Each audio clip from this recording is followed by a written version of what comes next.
Todo mundo achou, amém? Marcos capítulo 9, a partir do verso de número 38, diz assim para nós. João disse a Jesus: Mestre, vimos um homem que expulsava demônios em seu nome, mas nós o proibimos de fazer isso porque não nos seguia. Mas Jesus respondeu: Não o proíbam, porque não há ninguém que faça milagres em meu nome e logo a seguir possa falar mal de mim. Pois quem não é contra nós, é a favor de nós. Pois aquele que lhes der de beber um copo de água em meu nome, porque vocês são de Cristo, em verdade lhes digo que de modo nenhum perderá a sua recompensa. E se alguém fizer tropeçar um destes pequeninos que crê em mim, seria melhor para esse que uma grande pedra de moinho fosse pendurada em seu pescoço e fosse jogado no mar.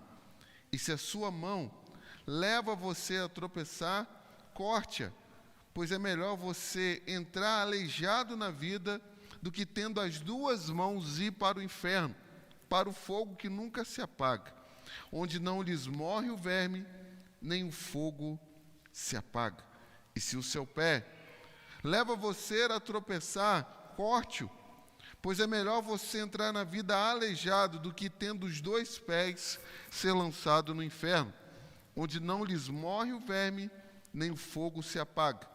E se um dos seus olhos leva você a tropeçar, arranque-o, pois é melhor você entrar no reino de Deus com um só olho, do que tendo os dois e ser lançado no inferno, onde não lhes morre o verme e nem o fogo se apaga. Porque cada um será salgado com fogo. O sal é bom, mas se o sal vier a ser insípido, como lhe restaurar o sabor? Tenha sal em vocês mesmos e paz uns com os outros. Amém? Não feche a sua Bíblia, vamos falar com Deus. Pai, uma vez mais nós te agradecemos, ó Deus. Te agradecemos, ó Deus, por essa manhã de domingo. Obrigado, ó Deus, porque o Senhor sustentou as nossas vidas, ó Pai, em mais uma semana. Talvez, ó Pai, algum irmão, ó Pai, entrou aqui nessa manhã, depois de ter enfrentado muitas batalhas, ó Pai, muitas dificuldades. Mas louvado seja o seu nome, porque em meio a todas elas o Senhor nos guardou, nos fortaleceu. Pai, se há alguém aqui, ó Deus, em nome de Jesus, que entrou nesse lugar, ó Deus, precisando de uma resposta do Senhor, talvez trazendo no seu coração, ó Pai, algum ente querido, algum familiar que está passando dificuldade, que está enfrentando problemas, Pai Santo, pessoas que precisam de cura, que o Senhor traga respostas, ó Pai, ao coração dessa pessoa. E nessa hora, ó Pai, tão preciosa, nessa hora, ó Pai bendita, nós te pedimos que o Senhor fale ao nosso coração mediante a Tua palavra. Não nos deixe, ó Pai, sozinhos, mas manifesta, ó Pai, o Teu poder nessa hora sobre as nossas vidas. É o que nós te pedimos, ó Deus. E te agradecemos que tudo aquilo, ó Deus, que possa tirar a nossa atenção, que nessa hora, ó Pai, o Senhor nos ajude, nos dê graça para focar e concentrar na Tua palavra.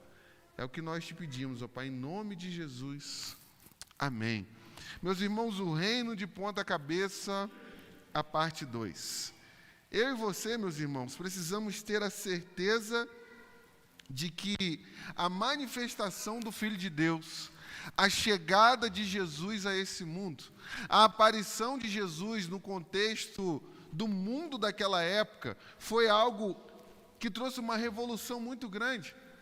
Algo magnífico que mudou completamente a história do mundo naquela época.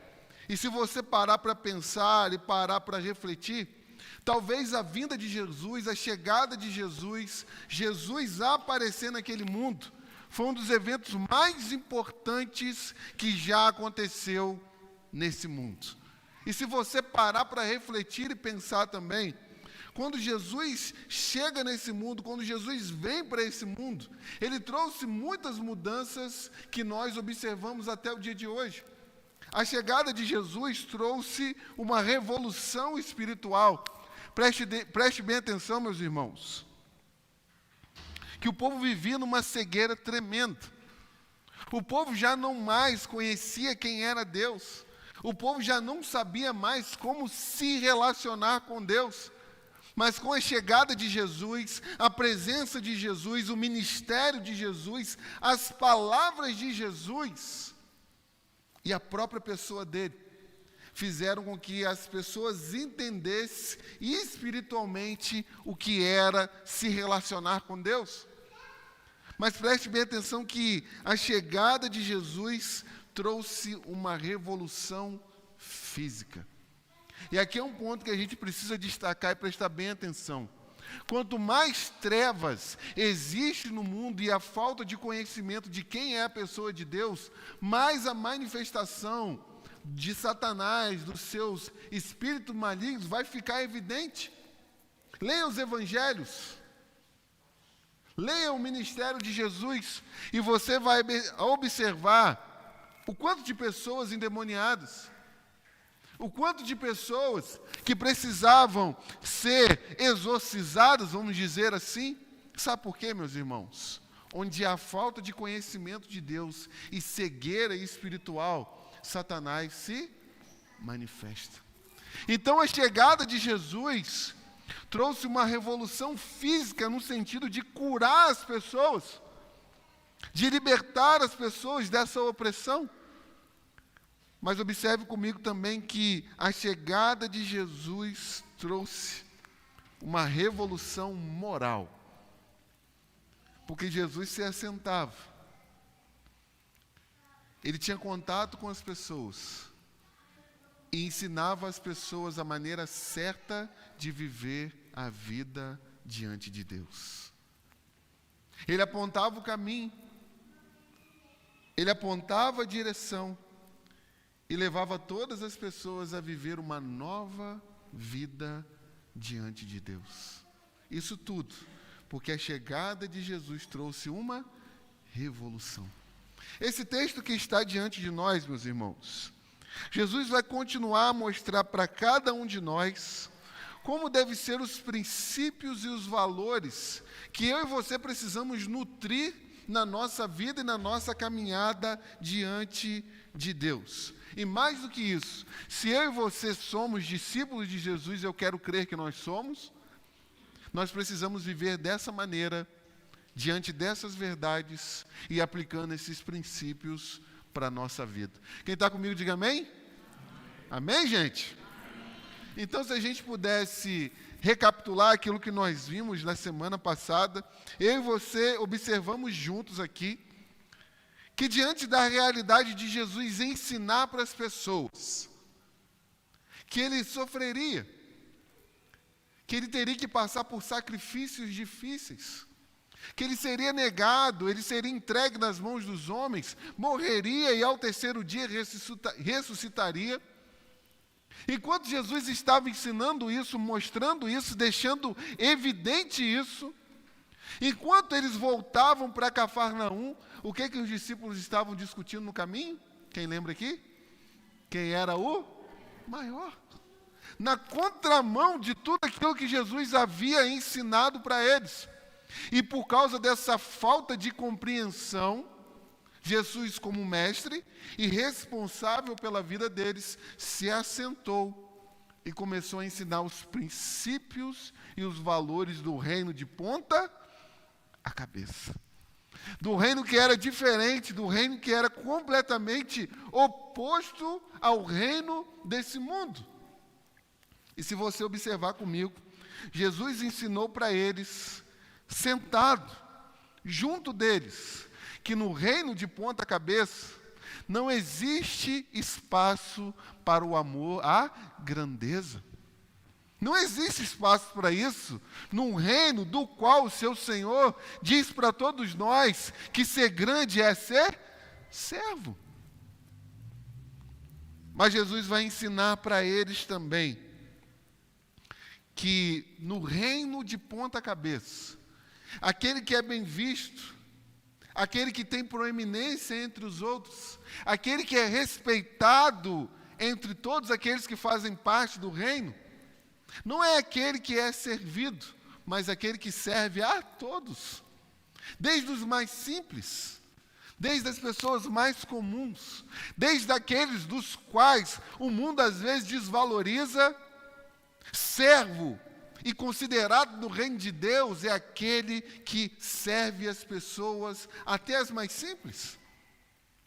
Mas Jesus ensinou para mim e para você também, que no reino de Deus, no reino de ponta cabeça, o menor, o mais simples, é extremamente importante. Extremamente importante. Talvez lá no mundo, as pessoas não dão valor para você, as pessoas diminuam o que é você. Talvez você não tenha uma conta bancária gorda, talvez você não é uma pessoa de muitas posses, talvez você é uma pessoa que não tem tanta influência na sociedade, mas no reino de Deus, Jesus diz para mim e para você que nós somos extremamente importantes. E diante disso, diante de todas essas verdades, Jesus ainda tem valores e princípios desse reino de ponta cabeça para nos ensinar nessa manhã. E se você pode comigo, com a sua Bíblia aberta, considere alguns pontos comigo, por favor. A primeira coisa que eu quero destacar aqui, meus irmãos, nessa manhã, e o primeiro ponto da nossa reflexão, é que no reino de ponta cabeça, não existe espaço, preste bem atenção, para o exclusivismo. Amém? Vou repetir. No reino de ponta cabeça, não existe espaço para o exclusivismo. Olha o verso de número 38, por favor. Diz para nós. João disse a Jesus: Mestre, vimos um homem que expulsava demônios em seu nome, mas nós fizemos o quê, irmãos? Fizemos o quê? Proibimos de fazer isso. Por qual motivo? Por qual motivo? Porque ele não nos seguia, como diz a minha versão. Mas Jesus respondeu: não o proíbam, porque não há ninguém que faça milagres em meu nome e logo a seguir possa falar mal de mim. Se você observar comigo, meus irmãos, Jesus continua a ensinar os seus discípulos e agora eles saem de Cafarnaum para rumar para Jerusalém, partindo para aquilo que seria talvez, ou na certeza, melhor dizendo, a última semana de Jesus. Então eles começam a caminhar, começam a se movimentar, e em meio ao caminho, João, um dos três que eram mais próximos de Jesus, observa que um homem fazia o quê? Expulsava demônios no nome de Jesus, mas João teve uma percepção: opa, eu não o conheço, ele não faz parte do nosso círculo íntimo, ele não faz parte daqueles que seguem Jesus mais de perto. Então qual a atitude que João teve? Ele proibiu o homem de fazer aquilo. Sabe por quê? Ele carregava no seu coração o exclusivismo. E quando nós somos exclusivistas, nós não temos tolerância com as pessoas que são diferentes da gente. Quando nós somos exclusivistas, nós fazemos questão de excluir as pessoas que pensam ou talvez não agem de acordo com a cartilha que nós criamos e com os pensamentos que nós temos. Então, por eles serem assim, João fez o quê? Excluiu o homem. Mas a grande pergunta e a primeira coisa que eu quero destacar dentro desse primeiro ponto é pensar com você o que são então, meus irmãos, os verdadeiros seguidores de Jesus. Porque João criou um padrão, ok? E se você não está dentro desse padrão, você está fora. Então, diante disso, você vai observar que a grande dificuldade que João apresenta nesse momento é o seguinte: eu não conheço esse homem. Esse homem eu nunca vi. E o fato aqui, se vocês perceberem, eu já estou adiantando um pouco, é que não é que o homem não seguia a Jesus, ok? é que o homem não seguia os 12. A grande dificuldade era essa, porque o homem seguia a Jesus, mas ele não andava junto com quem? Com os 12. Mostrando para nós, meus irmãos, que na concepção dos discípulos de Jesus, aquele que de fato era discípulo dele, era quem andava muito próximo de Jesus. Se você não está muito próximo de Jesus à vista dos 12, você não é discípulo dele. Abra sua Bíblia comigo aí, por favor. Vamos folhear a nossa Bíblia aqui. Em Números. Deixa Marcos aí marcado. Vamos lá para Números capítulo 11.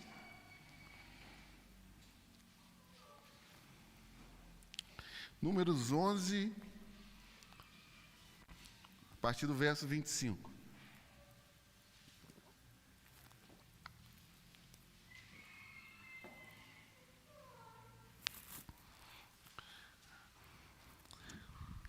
Amém?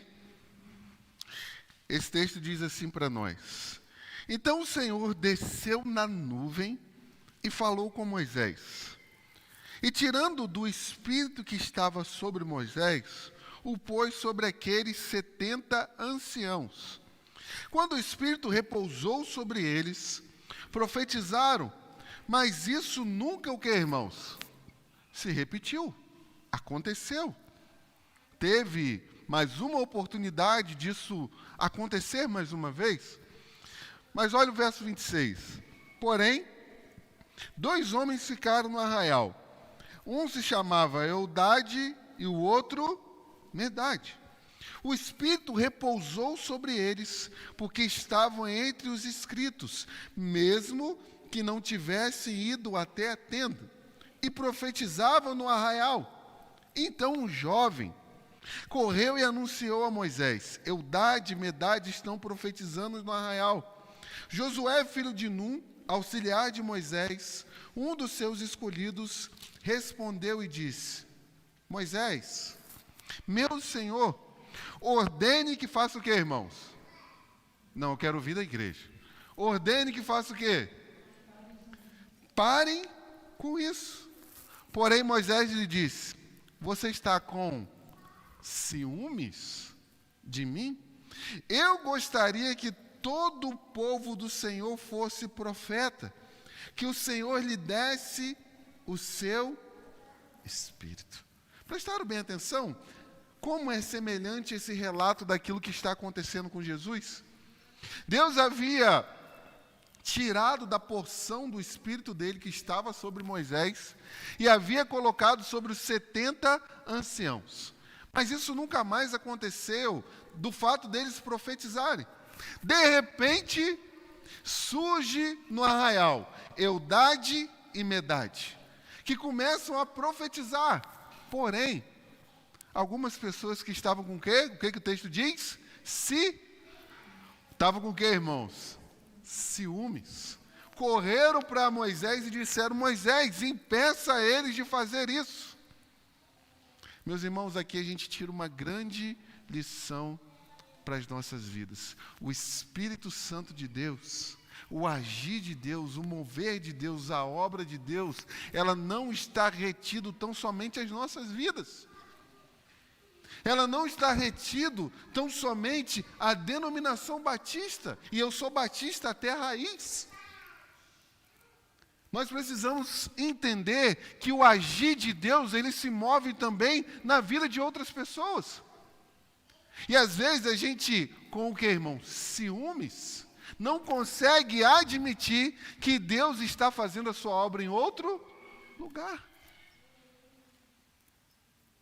Ao invés de darmos graças a Deus, porque o reino de Deus não se resume tão somente à nossa igreja, ao invés de louvarmos a Deus de que Ele está operando em outros lugares, pedimos a Deus para que o crescimento continue em outros lugares, a gente com ciúmes e fala assim: não, tem coisa errada aí, o Espírito de Deus não está nesse negócio.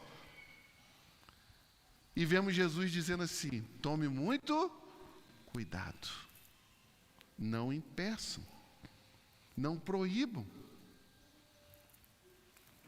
Mas a segunda coisa que eu quero destacar dentro desse ponto, meus irmãos, é fazer a seguinte reflexão com vocês nessa hora.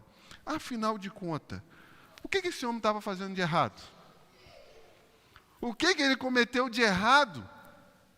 O que ele fez de errado para João excluí-lo? Se você observar comigo, esse homem estava fazendo algo bom. E o que era o algo bom que ele estava fazendo? Expulsando um demônio. Mas a segunda coisa que esse homem estava fazendo é que ele estava fazendo algo bom e da maneira correta, da maneira certa. Ele estava expulsando o demônio em nome de quem? De Jesus. Mas esse homem estava fazendo algo bom da maneira certa, com um resultado também positivo, acolhendo uma pessoa necessitada. Então pare para pensar, pare para refletir. Qual era o problema? O que esse homem estava fazendo de errado? Sabe qual era o grande problema dele? Ele não seguia os discípulos. Eles não seguiam os apóstolos. Mas a terceira coisa que eu quero destacar ainda dentro desse ponto, vocês estão comigo? Diga amém. Jesus nos ensina que no seu reino tem espaço para diferenças de pensamentos.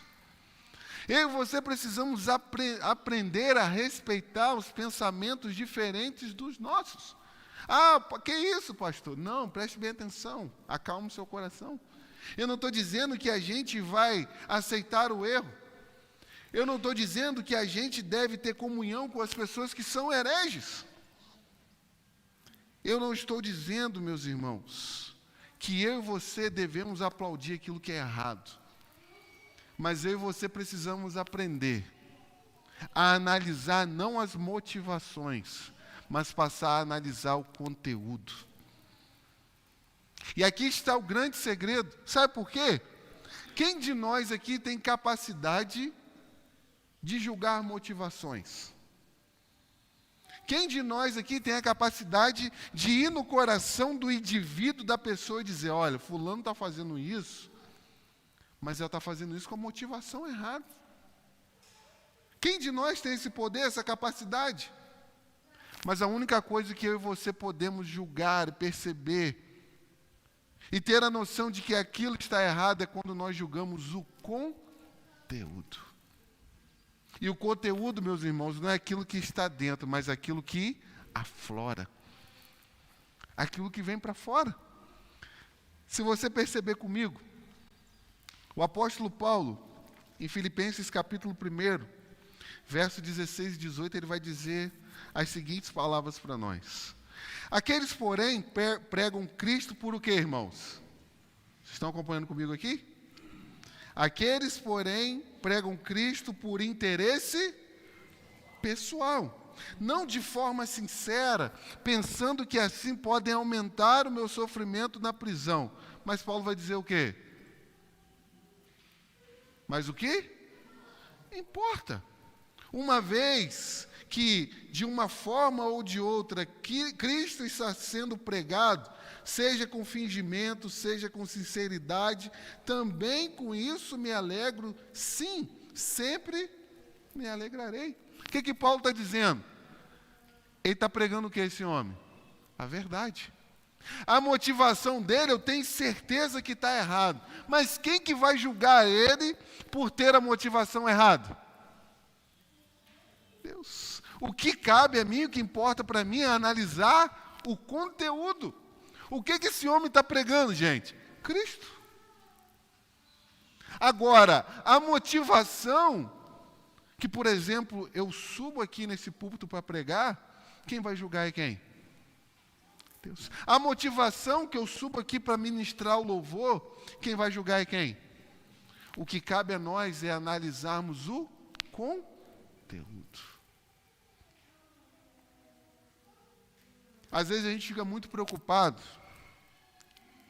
com as heresias que aparecem por aí, com os falsos mestres que aparecem por aí. Quer ver uma coisa muito interessante? Aqui uma nota de rodapé, não está no script. Quando você vai para o seminário e passa lá muitos anos estudando, você sai de lá como se fosse um caçador de hereges, ok? Você fica vigiando, meu Deus. Aí você vai para o status do WhatsApp, você vai para o Facebook, posta contra as heresias e tudo mais. Meus irmãos, eu fui assim um dia. Mas eu aprendi uma grande lição na minha vida. A melhor forma de você combater o erro é fazendo o quê? Pregando a verdade. Às vezes a gente fica preocupado, aí surgiu heresia tal, a gente precisa fazer alguma coisa. Sabe o que a gente precisa fazer? Pregar a verdade. A melhor maneira de combater o erro é você não se preocupar com ele, mas pregar aquilo que é certo. Pregar a verdade, ensinar a verdade, compartilhar a verdade. Porque se eu e você virarmos caçadores de hereges, sabe o que acontece? A gente adoece. Porque a heresia surge toda a hora. O que eu e você precisamos fazer é se dedicar para conhecer isso aqui, ó, a palavra de Deus. Conhecermos a verdade. E a partir dela, vivermos a verdade e ensinarmos a... Quando as pessoas ouvirem o erro, você não vai precisar nem falar nada. Ela mesma vai identificar aquilo que está errado. Mas perceba comigo, meus irmãos. Segundo ponto da nossa reflexão, vamos voltar lá para Marcos. Ou você já está e eu tão somente sair. Observe comigo agora que o segundo ponto da nossa reflexão nessa manhã é que no reino de ponta cabeça, aquilo que eu falo e aquilo que eu faço afeta todo o reino. Prestar atenção nesse ponto? Nesse reino invertido, nesse reino de ponta cabeça, nesse reino de Deus, aquilo que eu falo e aquilo que eu faço afeta todo o reino. Observe comigo aí, meus irmãos, o verso de número 42, que vai dizer assim para nós: e se alguém fizer tropeçar um destes pequeninos que crê em mim, seria melhor para esse que uma grande pedra de moinho fosse pendurada no seu pescoço e fosse jogada onde? Jogada onde, irmãos? No mar. Uma das grandes figuras que a Bíblia vai usar para a igreja, para o reino de Deus e para o corpo de Cristo, é o corpo. E se eu e você percebermos e pararmos para pensar só um pouco, às vezes quando você está com uma unha inflamada, isso vai prejudicar todo o corpo. Se você machuca a ponta do dedo, isso vai prejudicar todo o corpo. Se você está com o cabelo inflamado, aquilo vai prejudicar todo o seu corpo. Mostrando para nós, meus irmãos, que todas as partes do corpo, por mais simples que elas sejam, por mais comuns que elas sejam, são de extremamente importantes. Sendo assim, se entendemos que nós somos corpo de Cristo, tudo que nós fazemos e falamos vai afetar o corpo de Cristo. O apóstolo Paulo vai dizer para nós: um pouco de fermento faz o quê? Leveda toda a massa. Então, lá atrás, quando eu e você tomamos a decisão de fazer parte do corpo de Cristo, eu e você tomamos uma decisão por demais importante na nossa vida. Sabe por quê? A primeira coisa que eu quero destacar aqui dentro desse segundo ponto é que Jesus alerta para mim e para você a grande responsabilidade que eu e você temos de ser igreja. Meus irmãos, igreja não é essas paredes aqui não, meus irmãos. Igreja não é esse púlpito não. Igreja não é esse prédio tão bacana, tão bonito que nós temos. Igreja não é essa salinha lá das crianças. Igreja somos eu e você. Aonde você vai, aonde você pisa, com as pessoas das quais você se relaciona, você é o quê? Igreja. E a partir dessa reflexão e desse entendimento, Eu e você precisamos ter noção e convicção da responsabilidade que eu e você temos. Porque aonde eu e você estivermos, as pessoas vão dizer o quê? Fulano é de tal igreja. Ele faz parte de tal igreja. Certa feita eu li uma reflexão de um pastor, pastor Martin Lloyd Jones, que ele vai dizer: se um dia você se desviar do caminho de Deus, mas você viveu muito tempo na igreja, foi igreja por muito tempo, e de repente, vamos pensar aqui numa situação complicada, você tirou a vida de alguém. Sabe que vai sair no jornal, que o mundo vai fazer questão de colocar? Fulano de tal, professor de escola dominical, tirou a vida de não sei quem. Está dando para entender a profundidade disso? Porque o mundo vai aproveitar todas as oportunidades que ele tiver na sua mão para denegrir a imagem da igreja. Porque ser igreja, meus irmãos, é algo de uma responsabilidade tremenda. Em Lucas capítulo 17, verso de número 1, Jesus vai dizer assim para os seus discípulos. Jesus disse aos seus discípulos: é inevitável que exista o quê, meus irmãos? Está projetando aí, eu quero que vocês acompanhem comigo. É inevitável que existam pedras de tropeço, mas ai de quem é responsável por? Pararam para notar? Tropeços nesse mundo, dificuldades, todos nós vamos enfrentar aqui. Mas Jesus traz um alerta. E qual alerta é esse?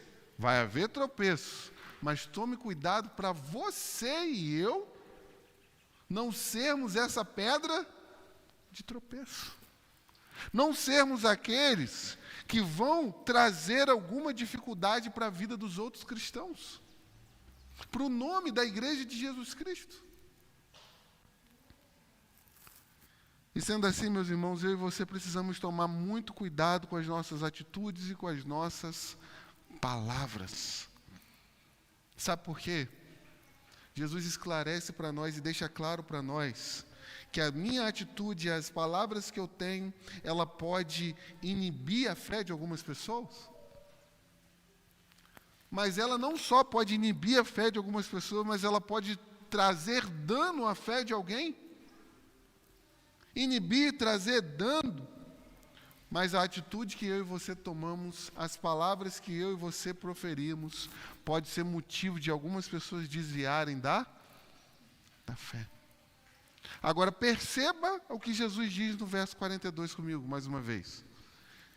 Ele diz o quê? Se alguém fizer o quê, irmãos? Fizer o quê? Tropeçar um destes pequeninos que crê em mim, seria melhor que uma grande pedra de moinho fosse pendurada no seu pescoço. Olha a responsabilidade que ele coloca diante de nós. A segunda coisa que eu quero destacar dentro desse ponto é que eu e você precisamos entender e ter a convicção que a liberdade que eu tenho em Jesus Cristo, ela precisa ter ou ser regulada pelo amor. Vamos parar para pensar aqui e refletir com calma nesse ponto. Se você for olhar para o mundo hoje, as pessoas vão ter uma frase, e principalmente quando ela alcança a maioridade, e esse provérbio popular vai dizer da seguinte maneira: eu sou dono do meu próprio. E pelo fato de eu ser dono do meu próprio nariz, eu posso fazer o quê? O que eu quiser. Eu sou dono da minha vida. Mas quando eu e você passamos para o reino de Deus, meus irmãos, isso muda.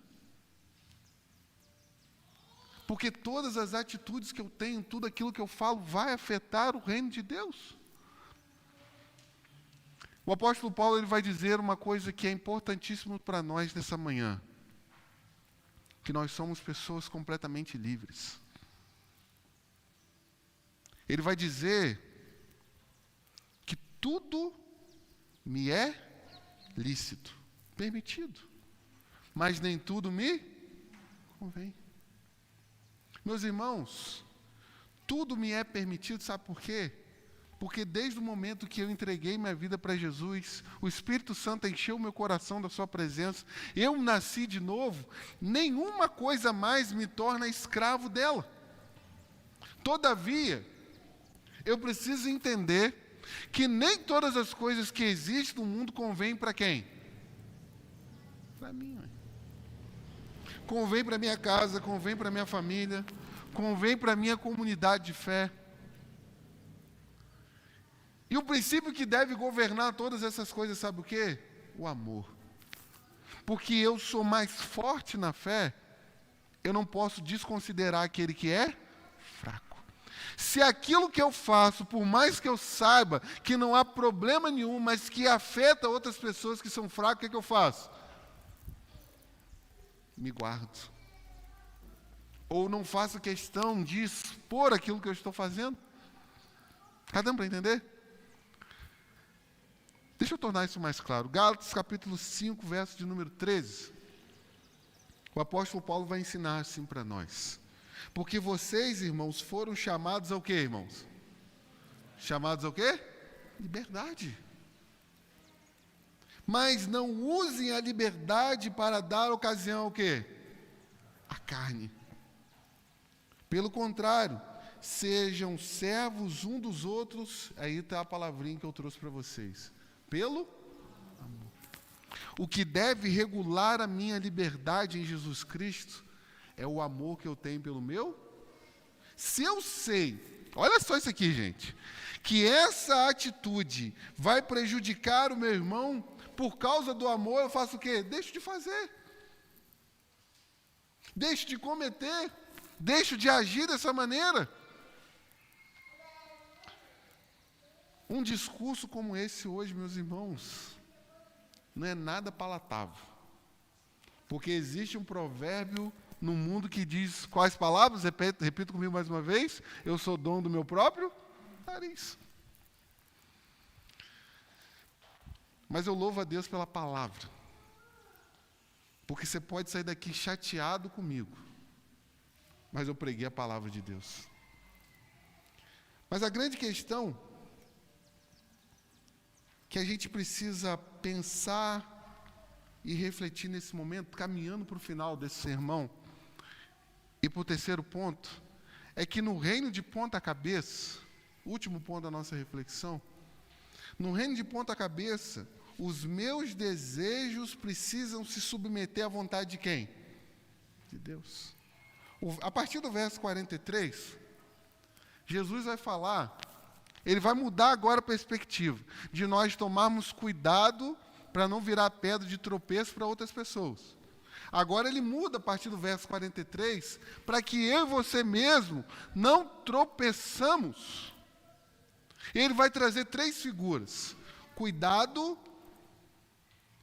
aonde sua mão toca, aonde seu pé vai, aonde os seus olhos estão sendo colocados.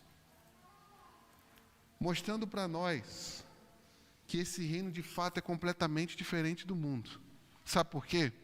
A psicologia, a filosofia de vida que existe hoje vai dizer para nós que qualquer forma de desejo que nós temos, ela precisa ser o quê? Obedecida. Se você tem desejos, se você tem anseios no seu coração, se isso está de acordo ou não com a palavra de Deus, você precisa fazer o quê? Obedecer. Viver dessa maneira, se entregar àquilo que você quer. Mas o mundo vai dizer para nós, isso aqui é importante, que você não é aquilo que a palavra de Deus diz que você é, mas você é aquilo que você sente que é. Eu sinto que eu sou isso, então eu sou isso. Ok? Mesmo quando você olha no espelho, você lê a palavra, você entende que você não é isso, porque você sente que é, você passa a ser. Mas a concepção do mundo também vai dizer para nós que se você, como um cristão, ou como qualquer outra pessoa, suprimir os seus desejos, você está fazendo uma agressão à sua personalidade.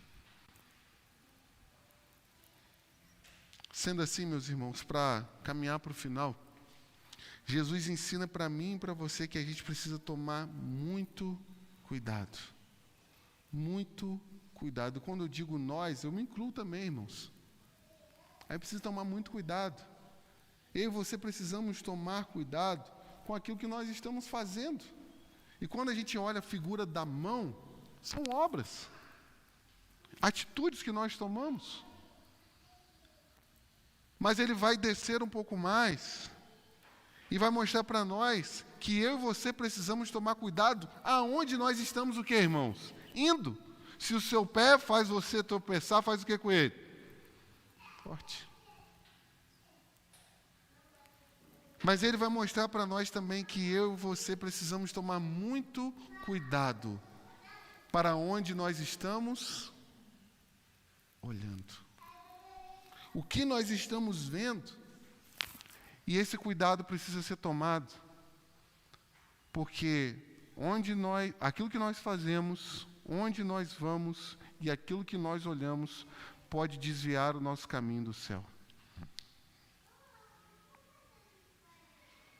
Pode tirar eu e você da rota. Mas a segunda coisa dentro desse ponto é que Jesus ensina para nós que a gente não só deve tomar cuidado, como nós também devemos ser radicais com o pecado. E a grande pergunta é, pastor, como eu posso ser radical com o pecado? E a gente pode dar pelo menos 3 passos para ser radical com o pecado. O primeiro passo que eu e você podemos dar é a gente fazer o quê? Arrancar.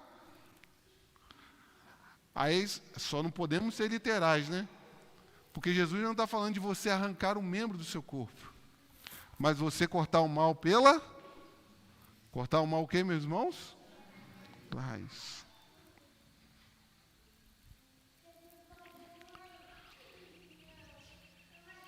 Mas ele nos ensina também que a gente precisa, a primeira coisa, tomar providência contra o pecado na primeira abordagem dele.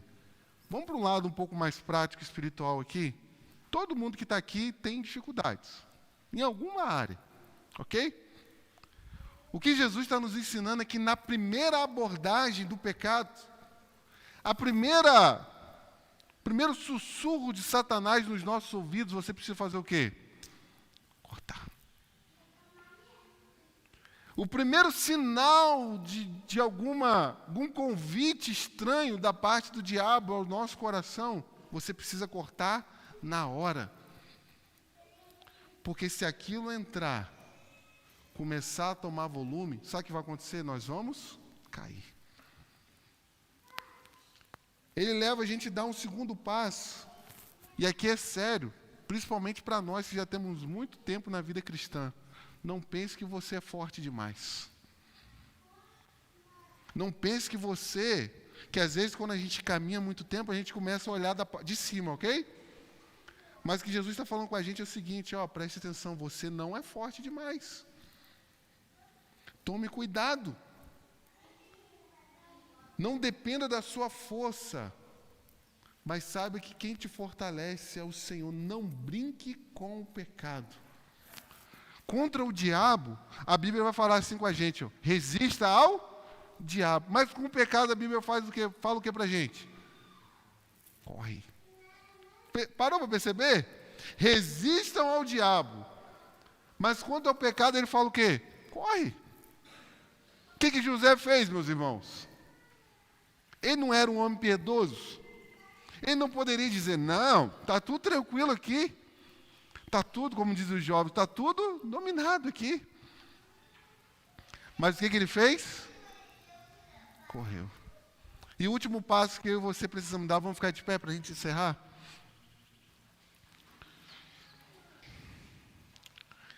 O último passo que eu e você precisamos dar é que a gente precisa vigiar o nosso ponto fraco e também o nosso ponto forte.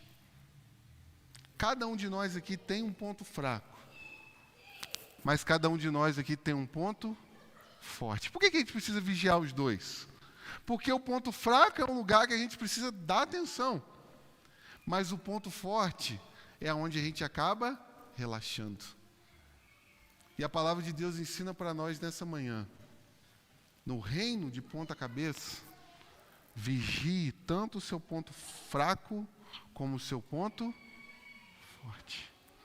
Meus irmãos, que Deus nos ajude. Diante desse mundo completamente diferente da perspectiva do reino de Deus, a gente, pela graça de Deus e pelo poder do Espírito Santo, viver da maneira que Jesus quer. Nunca eu vou chegar aqui e dizer para vocês que é fácil, mas que eu e você precisamos ter consciência e convicção de que é possível, quando a gente se rende aos pés do Senhor, quando a gente decide viver uma vida séria diante de Deus. Que Deus abençoe você, na sua casa, no seu trabalho, no lugar onde você está inserido. Talvez você está, como já aconteceu comigo, você é o único crente. Você está cercado de pessoas que não conhecem a Deus. Deus te colocou lá como luz, meu irmão. Você é o único crente naquele lugar. Talvez você trabalhe em um lugar em que você atende muitas pessoas, tem muitas pessoas que passam por você. Você está lá para ser luz, meu irmão. Você está lá para viver esse reino de ponta cabeça. Então, tudo isso aqui é muito bacana. Mas nós vamos viver essa perspectiva amanhã, segunda-feira. Dentro daquela realidade.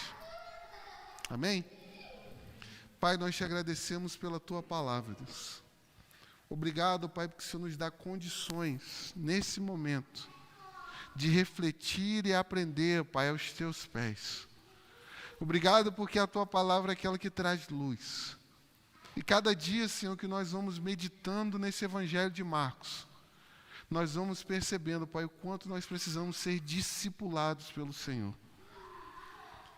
E nós, nessa manhã, Pai, confessamos a nossa fraqueza e o quanto nós precisamos do Senhor. E esse reino ensina para nós também que o verdadeiro poder ele se manifesta na nossa fraqueza. Então nos ajude a depender do Senhor. Guarde a vida de cada irmão, Pai, que está aqui. Dê graça para ele no trabalho, dê graça para ele em casa, dê graça para ele no meio no qual ele está inserido. Para que ele possa ser luz, para que ele possa ser, ó Pai, bênção na vida das pessoas. Muito obrigado, Pai, em nome de Jesus. Amém. Deus abençoe. Deus